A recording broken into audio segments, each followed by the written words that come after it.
আবারও মঙ্গলবার আজকের টিউটোরিয়ালে সবাইকে স্বাগতম। শুরু করে দিয়েছি আজকের টিউটোরিয়াল। লাস্ট টিউটোরিয়ালে আমি আপনাদের সাথে আলোচনা করছিলাম কিভাবে মঙ্গলবার থেকে কোনো একটা ডকুমেন্ট আমরা ডিলিট করি পার্মানেন্টলি।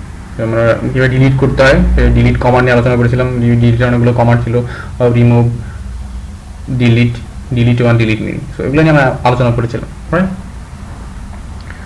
আজকে যেটা নিয়ে আমি আপনার সাথে কথা বলবো সেটা হচ্ছে মঙ্গোডিবি প্রজেকশন। অলরেডি আপনি স্ক্রিনে দেখতে পাচ্ছেন মঙ্গোডিবি প্রজেকশন। তো মঙ্গোডিবি প্রজেকশন কি, কিভাবে কাজ করে, সেগুলো নিয়ে আমি আলোচনা করবো। চলেন তাহলে শুরু করে দিই। MongoDB projection. In this tutorial, we will learn what is projection in MongoDB and actually why we use projection. So এই টিউটোরিয়ালে আমরা শিখতে পারবো যে হচ্ছে প্রজেকশন আসলে কি, MongoDB আসলে প্রজেকশনটা কি, অথবা এটা আমরা কেন আসলে অ্যাকচুয়ালি ইউজ করি, অথবা কেন ইউজ করতে হয়, কেন ইউজ করবো বা ইউজ করলে সুবিধা কি, ওইগুলো নিয়ে আলোচনা করবো। Okay, so let's start. Okay, so projection in MongoDB, projection means selecting only the necessary data rather than selecting whole of the data of a document. So projection means যেটা হচ্ছে সেটা হচ্ছে আপনার একটা ডকুমেন্টে অনেকগুলো ডাটা থাকে। ওকে, সো সব ডাটা আসলে আপনার অ্যাকচুয়ালি দরকার নাই। আপনার যদি কখনো নেসেসারি দরকার হয়, সেই নেসেসারি ডাটাটা আসলে অনেক ডাটা থেকে বের করে নিয়ে আসাটাই হচ্ছে আসলে এই প্রজেকশন। যেরকম যদি একটা এক্সাম্পল দিই, ধরেন আমাদের স্টুডেন্ট যে ডকুমেন্ট আছে, এই স্টুডেন্ট ডকুমেন্টে অনেকগুলো ফিল্ড হইতে পারে 50টা অথবা আরও বেশি। যখন আমি ডাটাবেস থেকে ডাটা নিয়ে আসি, ডাটা নিয়ে আসলাম, ফাইন। তো নিয়ে আসার পর আমি শুধু ধরেন ওর স্টুডেন্ট নিয়ে যদি কথা বলতেছি, সাপোজ আমি একটা জায়গায় ও শুধু ইনফরমেশন শো করব, সেটা হচ্ছে স্টুডেন্টের রেজিস্ট্রেশন নাম্বার সাথে হচ্ছে ওর নাম, এই দুইটা জিনিস শো করব। তো এই দুইটা জিনিস শো করার জন্য আমি কি করছি, ওই স্টুডেন্টের সকল ডাটা নিয়ে আসছি, উইথ সকল ফিল্ডসও নিয়ে আসছি। আমি দেখাবো মাত্র দুইটা। সো বাকিগুলা যদি 50টা ফিল্ড হয়, সো 50টা ফিল্ড আমার আননেসেসারি, দরকার ছিল না। আমি 50টা ফিল্ড কেন আনবো? আমি কাজ করতেছি দুইটা নিয়ে, দুইটা দরকার, সবগুলো আমার দরকার নাই। তো এই দুইটা আমার যতটুকু দরকার, ওই যতটুকু দরকার অতটুকু দেখার জন্য ওটাই হচ্ছে আসলে প্রজেকশন। আমি প্রজেকশন ইউজ করে আমার অ্যাকচুয়ালি যতটুকু দরকার আমি সেটাই শো করবো, বাকিগুলো শো করবো না। তাহলে আমার বেনিফিট কি? আমার টাইম কনজিউমিং হচ্ছে না, ওকে, মেমোরিও লস হচ্ছে না। ওকে, এটাই মূলত আসলে projection. If A document has 5 fields and you need to show only 3, then select only 3 fields from them.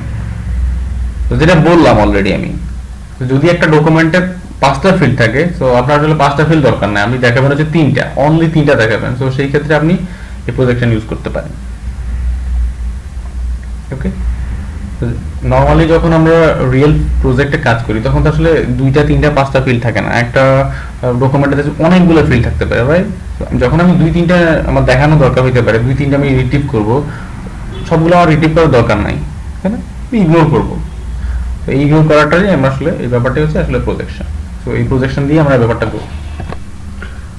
তো ফাইন্ড মেথড, অলরেডি আমরা ফাইন্ড মেথড জানি, তাই না?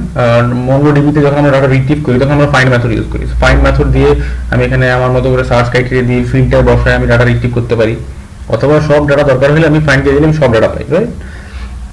ওকে, ফাইন্ড মেথড আমার আসলে খুব বেশি অপরিচিত কিছু না। আর তারপর যদি কারো এখনো পর্যন্ত মানে অপরিচিত মনে হয়ে থাকে, অফকোর্স প্রিভিয়াস টিউটোরিয়াল দেখে নেবেন, তাহলে আপনার বুঝতে সুবিধা হবে।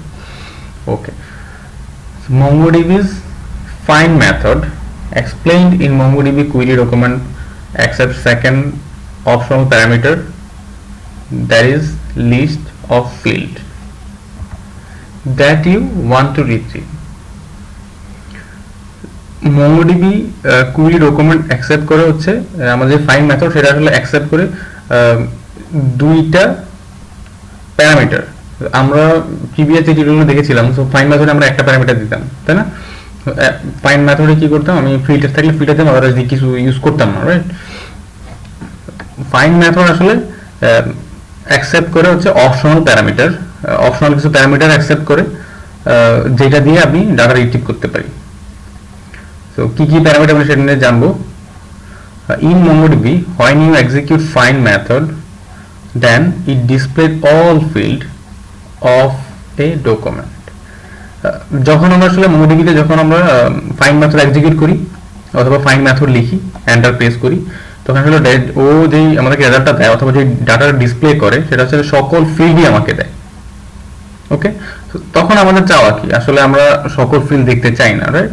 So to limit this you need to set a list of field with value 1 or 0.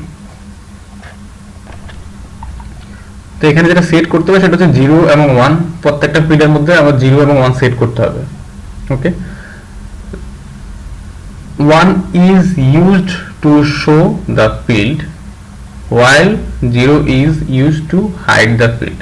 Okay fine, তার মানে হচ্ছে আপনারা যদি একটা ডকুমেন্টে ধরেন সাপোজ 5টা ফিল্ড আছে, সো 5টা ফিল্ডের মধ্যে আপনি 3টা দেখাতে চান আর বাকি 2টা দেখাতে চান না। ওকে, যেই ফিল্ডগুলো আপনি দেখাতে চান সো সেই ফিল্ডগুলোর নাম বলে আপনাকে বলতে হবে 1, ভ্যালুটা দিতে হবে হচ্ছে 1। যদি আপনি 1 দেন তাহলে সেগুলো দেখাবে, যেগুলোর ক্ষেত্রে আপনি 0 ইউজ করবেন সেগুলো দেখাবে না, সেগুলো হাইড হয়ে যাবে। আমরা আলটিমেটলি এটাই চাই, যেগুলো আমার অ্যাকচুয়ালি দরকার সেগুলোর ক্ষেত্রে আমি 1 বলে দিব, তো সেগুলো আমি দেখতে পাবো, বাকিগুলো আমি দেখতে পাবো না। এটা সিনট্যাক্সটা যদি দেখি, so DB dot collection name, of course আগের মতো কালেকশন নেম তো লাগবে, যেহেতু আমি কোনো একটা কালেকশনের মধ্যে থেকে ডাটা রিট্রিভ করতে চাই। সো কালেকশন নাম ডট ফাইন্ড মেথড, আমার একটা ফাইন্ড মেথড দিতে হবে। সো যদি আমি অল ডাটা নিয়ে আসতে চাই সব ডাটার ক্ষেত্রে, আমার তো প্রিন্টারের দরকার হচ্ছে না। ওকে, প্রিন্টার ইগনোর করবো। সাথে যেটা করতে হবে আপনাকে প্রত্যেকটা ফিল্ড, এখানে কি এবং 1 দেওয়া আছে, তার মানে হচ্ছে আপনার যেই ফিল্ডের নাম সেই ফিল্ডের নামটা দিতে হবে, সাথে 1 বলতে হবে। যদি 1 বলেন তাহলে সেই ফিল্ডটা শো করবে, যদি 0 বলেন তাহলে সেটা শো করবে না। যেগুলো যেগুলো আপনার দরকার হয়, যেগুলো যেগুলো আপনি নেসেসারি অথবা যেগুলো আপনার নিড, যেগুলো আপনার ওয়ান্ট, সেগুলো আছে আপনি সেই ফিল্ডগুলোর ক্ষেত্রে আপনি 1 ইউজ করবেন, তাহলে আপনি সেই ডাটাগুলো দেখতে পাবেন। Okay fine. So projection with filter, তো এমনও হইতে পারে যে আসলে আমি প্রজেকশনও করব, আমার ফিল্টারও লাগবে, তখন আমি কি করব? ভেরি ইজি, কঠিন কিছু না।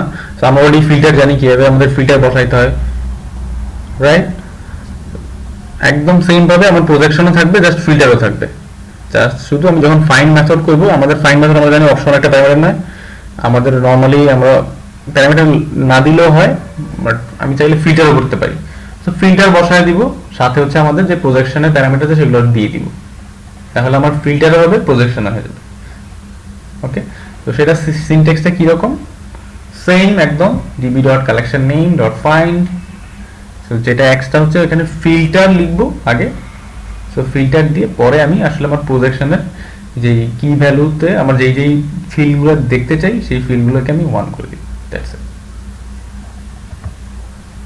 আশা করতেছি বোঝা গেল আসলে প্রজেকশন কি। প্রজেকশনটা আমি যদি আমার সামারি বলি, তো প্রজেকশন হচ্ছে যদি আমার একটা ডকুমেন্টের মধ্যে অনেকগুলো ফিল্ড থাকে, সো অনেকগুলো ফিল্ড আমি দেখতে চাই না, আমি 3টা 4টা 5টা অথবা কম যা আছে তার চেয়ে কম আমি ডিসপ্লে করতে চাই, তখন আমি আসলে প্রজেকশন ইউজ করব। সো প্রজেকশন ইউজ করতে হলে আপনি যেই যেই আমাদের ফাইন্ড মেথড ইউজ করতে হবে, সো ফাইন্ড মেথডের মধ্যে আমরা একটা এক্সটার্নাল প্যারামিটার অ্যাকসেপ্ট করে, যেখানে আমরা ফিল্ডের নাম ধরে আমি বলে দিব, যদি দেখতে চাই ইউজ করতে চাই, শো করতে চাই, তখন আমি ওকে ইউজ করবো 1, যদি 0 বলি তখন এটা হাইড হয়ে যাবে, যেগুলো আমি হাইড করতে চাই সেগুলো 0 বলে দিব। ওকে ওকে, তো সাথে থাকার জন্য সবাইকে আবারও ধন্যবাদ। তো এই ছিল এই টিউটোরিয়াল, পরবর্তীতে আমরা অন্য কোনো টপিকস নিয়ে হাজির হবো। ভালো থাকবেন, আল্লাহ হাফেজ।